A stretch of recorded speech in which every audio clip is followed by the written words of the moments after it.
Yeah, so we have a lot of developer clients that have a constant pipeline of raw land that they're looking at, all the way to projects that they're either building to sell or building to hold and stabilize. So we typically get involved very early in the budgeting process to understand what the entire life cycle of that project looks like from a cost and coverage perspective. So we get phone calls when Bear Dirt is under contract and they just need to add it to their general liability policy so they can get on site and do some diligence, have fencing put up, have brush removed.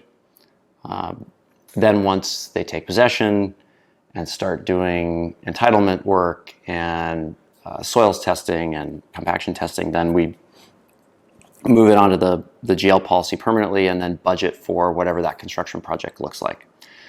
So the insurance needs of a construction project have a couple of components. One is the liability portion, both for site liability and construction defect.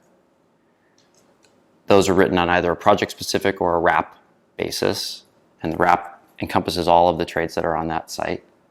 The second component is the builder's risk part, which is the physical property coverage for the building as it's coming out of the ground. And then the third and fourth component is pollution and bonding.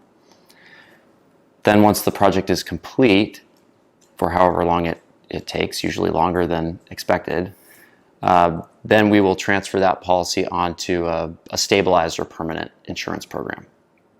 And that is entirely different underwriting that takes place hopefully long before the project is built, so you can understand the cost and what the coverage look like and which carriers are going to be on it, depending on the occupancy and the construction type and where it's located.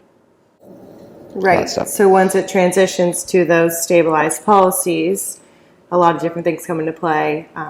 Building characteristics, you're looking at the type of building, how high, is it sprinklered, and then you're going to look at the tenants, who's in there, are you leasing it, is it owner occupied, and that will kind of determine which path you take in terms of building an insurance policy that's going to protect for those specific risks.